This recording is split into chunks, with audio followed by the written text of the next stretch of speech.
What's up YouTube? My name is Joystick Overwatch. I have a brand new video for you today. We're going to be talking about the DPS heroes in Overwatch. I'm going to be ranking them S through D tier. Some meta tier list video. I want to make sure you guys know what the best DPS are in the current meta. This video is a little bit late, but I wanted to play on the current patch and really get a feel for what the meta is right now. So, as you guys know, I am a top 500 controller player on PC. If you guys want to hop over to my Twitch streams, make sure you check out twitch.tv/joystickow, and let's get started with this video. First of all, I'm gonna bring Echo right into S tier. Echo just brings so much utility, so much high damage output in this current meta, especially with like a mercy pocket, or even without a mercy pocket. Echo is really strong. Highly recommend learning Echo, picking up this character. You're gonna find so much value, especially with her ultimate ability and copy, being able to duplicate enemy heroes. Like if you're like low HP, Echo is so strong in that, in that sense of being able to have a second life. I think Echo really, is super underrated and like slowly rose to the top of the meta.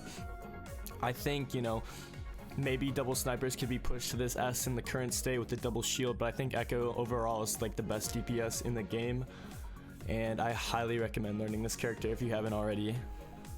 Widowmaker is going to be popping in right at A tier. I think maybe almost S, but Widow did get nerfed, like a small HP nerf, and I think that kind of dropped her off of S tier. But I almost want to put her back just because it's Widowmaker, right? One of the most oppressive DPS in the game. Just picking this hero alone, you already present a threat. And that's what makes Widowmaker so strong. And the fact that you can one-shot just about like every character in the game, that's still Widowmaker for you. So obviously, not a lot to talk about here, other than Widowmaker just dominates almost every hero in the game and has for like the last couple seasons in a row. So I mean, double shield, being meta, kind of like hurts her potential, but Widowmaker will still find value either way. So moving on, we're gonna talk about McCree. I'm actually gonna bring McCree in at A tier. This is probably gonna be a little unexpected for you guys, but I think McCree is a lot stronger than people think.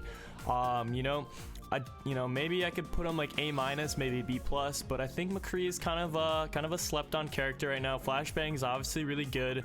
He just got an HP buff, so he has 225 health, which is actually pretty big for him. So he can survive a lot more than he used to, and being able to pocket a good McCree, you're gonna get a lot of value. So especially against if teams want to run like a dive, or like, I think McCree still does good shield break even against double shield. So McCree is still a solid pick. High Noon's obviously not the best ability, but if you're playing against like heroes like Echo, maybe even Farah, High Noon's still really strong. So bring Tracer in at A tier.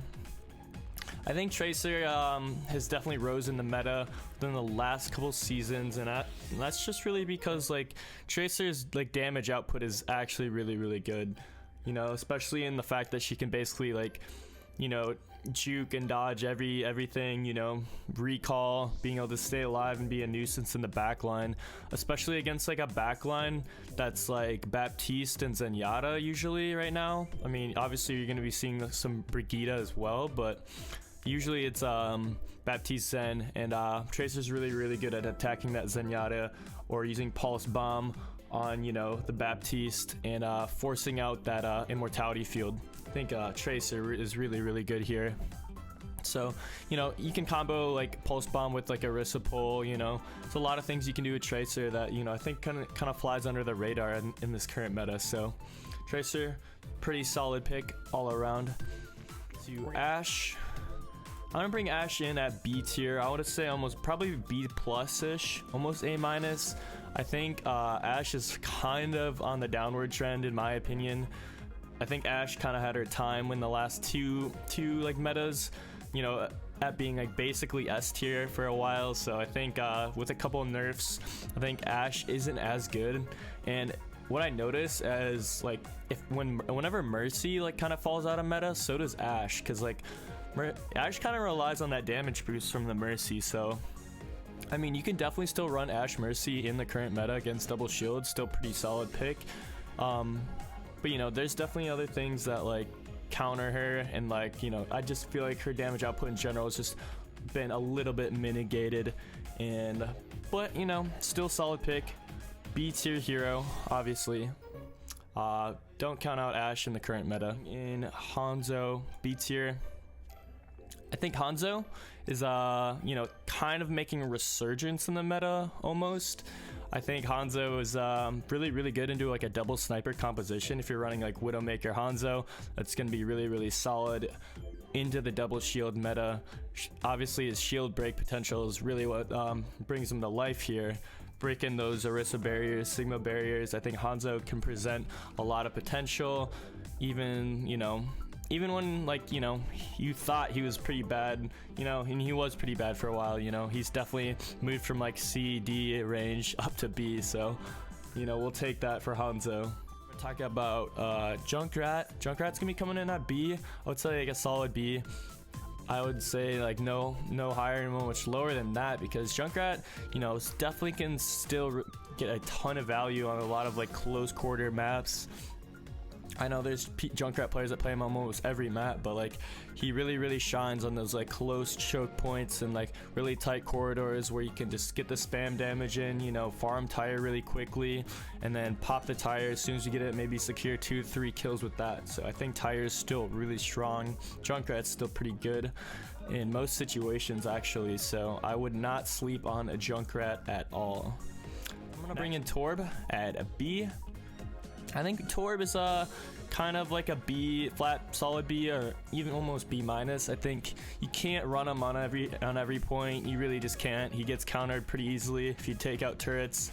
But no, if you're really smart with Torb and you're playing your life, you know, playing really good high grounds, or like, you know, setting your turret like a crossfire, I think turrets, you know, Torbjorn can definitely get a ton of value. And with Molten Core, like as like a zoning ultimate, or even like, you know, blocking off certain sections of the map with Molten Core, it's really good. I wouldn't count out Torb in the meta.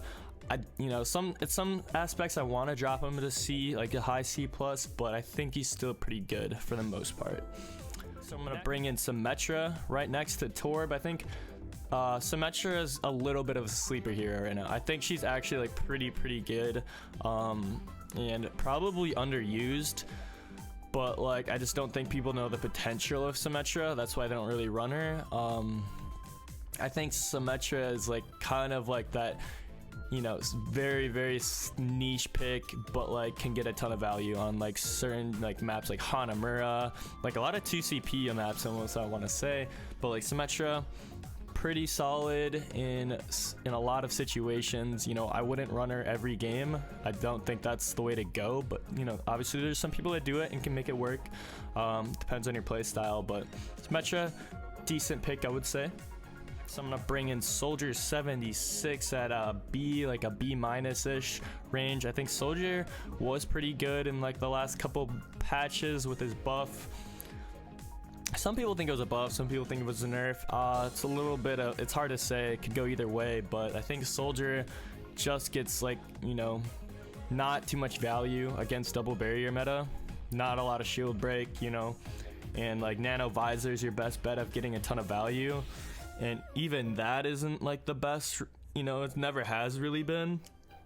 So the only reason why it was so good like the last couple like DPS patches was because there wasn't any shields. No one was playing shields. Everyone was really playing like double off tank, so like Soldier was pretty decent.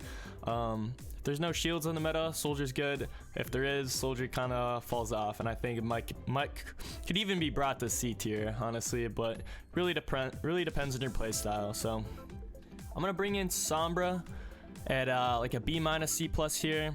I think Sombra still provides a lot of utility with EMP and hacking targets, especially if the enemy is running a wrecking ball or something. Definitely pull out the Sombra in that situation. It's good counter. But I think Sombra's, you know, damage wise, it's not really there in my opinion. Let me know if I'm wrong, but I think Sombra is definitely like falling off the meta, which, you know, is not a bad thing, but like, you know, I think EMP is still strong, don't get me wrong, but I think Sombra has like a time and, you know, like a spot in the meta that's like pretty solid for her, not too strong, not too weak. So bring in a Reaper here at C tier. I think Reaper definitely has fallen off the meta. You know, Reaper was definitely closer to A in the last video that I made about talking about DPS. So Reaper doesn't shine too well against double barrier meta. Like, you know, shield break wise, it's not really there. I mean, being able to get into the backline, you know, pretty consistently is still there, but like, you know, you have to definitely play like a lot safer. You can't really just hold W anymore as Reaper, especially like, you know, snipers being so strong. You know, there's other DPS that like hard counter like McCree, so I think Reaper is definitely falling off on the downward trend here, but you definitely can still find value regardless. Next, I'm gonna bring in a Mei here at C tier. I think Mei is okay against, you know, most tanks right now, but like obviously, you know, Mei is just gonna find value like no matter what sometimes, especially with like her freeze, like walling off targets. I think that's just how she is as a character. But like, you know, definitely not the strongest damage output wise. I don't think there's not a lot of damage output. It's really just about working with your team. If you have a coordinated team, I think Mei is pretty good. But other than that, if your team's not talking in voice, stuff like that, it's gonna be really hard to run Mei. Next, I'm gonna bring in Doomfist. I think Doomfist just like, I don't know what happened to this character, but like he just does not feel good right now, like against really anything. So I've seen Doomfist work though against like, you know, current compositions, but like you really have to be consistently landing like all your abilities, you know, because it's so easy to be caught out like against like a Roadhog, or like, you know, getting rocked as, you know, from like a Sigma or like McCree flash. There's so many things that counter Doomfist that you have to be like on the money with your abilities.